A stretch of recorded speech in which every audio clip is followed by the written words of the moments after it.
Պարոն Սարգսյան, փաստորեն ստացվում է ձեզ դուք չէիք համոզում, հա, հետաձգելու հետ կապված ձեր նախագծերը միշտ այսպիսի դիմադրության է արժանանում, անգամ ձեր թիմակիցների կողմից, ինչն է խնդիրը, շահերի բախում կա,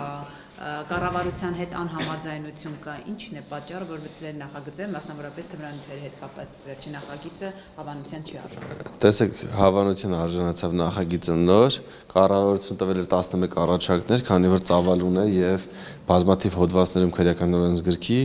հատկապես 40-րդ գլխում մի շարք հոդվածներում եւ մի շարք հոդվածների տարբեր խստության պատիժների մասով առաջարկներ եղել անել փոփոխություններ եւ նաեւ նոր սանկցիաների կառավարության կողմից առաջարկներ եղել նաեւ նոր սանկցիաներ սահմանելու սրա հետ կապված քննարկումը տևեց ավելի քան 3 ժամ, բայց առաջինից երկրորդ ընթացքում ելի որոշ փոփոխություններ ամեն դեպքում անելու ենք կառավարությունը դրական եզրակացություն է տվել իր առաջարկներով, որոնք բոլորը ես ընդունել եմ։ Եվ տեսեք, մշտապես այդ հարցը կա ձեր հետ կապված, ասում են նաև խնդիրներ կան ներսում, ձեր նախագծերի հետ կապված մամուլում տեղեկություններ կան, ձեր նախագծերի հետ կապված եւ քաղաքացիական պայմանագրում առաջիկայում կարող է ձեր հարցը քննարկվել, թիմակիցներ կան, որոնք ձեզ դեմ են, այս ամեն ինչ հետ կապված ինչ է կատարվում։ Ես մի բան կասեմ, որ իմ նախագծերը բոլորը ընդունվել են ազգային ժողովի կողմից, որոնք որ ես ներկայացրել եմ եւ առաջիկայում էլ ունեմ լուրջ նախագծեր, որոնք իշավ մեր պետության պետք է առաջիկայում ընդունենք։ Շահերի բախում չգիտեմ ով ունի որևէ բանի հետ, ամեն դեպքում իմ բոլոր նախագծերը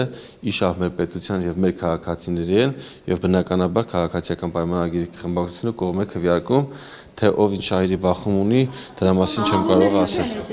Դժգոհություն հայտնում եւ նույնիսկ վարչության նիստ են ուզում անել։ Դե ով է դժգոհություն հայտնում, իրան հարցրեք խեք դժգոհ։ Ես չեմ ուզում որևէ մեկին անդրադառնալ, առավել եւս որ դա վերացական ուղղակի խոսակցություններ են։ Ես կասեմ մի բան, որ իմ աշխատանքը ի նպաստ մեր երկրի է եւ այն բոլոր նպատակների, որոնք մենք ստանձն ենք արել 2021 թվականի արտահայտ ազգային ժողովի ընտրություններում, այսքանը կասեմ ու միջև այս պահը ինձ հաջողվել է բոլոր նախագծերը բարեհաջող անցկացնել, դրանք տվել են արդեն իրենց արդյունքները եւ առաջիկայում կտան ֆինանսական եկամուտների տեսքով, որոնք ունենում են մեր պետությունը դրանց արդյունքում եւ մի շարք այլ հանգամանքներով պայմանավորված։ Փաշինյանի հետ հանդիպել եք, ինչ այդ զրույցից ինչ կարող եք ասել, ինչ դժգոհություններ ունեն ինքը։ Վարչապետը որևէ դժգոհություն չի ներկայացրել, մենք որևէ հարցով ձեր նշած հարցերը ամեն դեպքում չենք քննարկել։ Ես ճիշտ ասած ծանրաբեռնվածության պատճառով չեմ հասցրել ծանոթանալ։ Գործընթացին, հա, Չեմ ցանկանում անգամ պատասխանել այդ հարցին, որովհետև անիմաստ հարց է, իհարկե։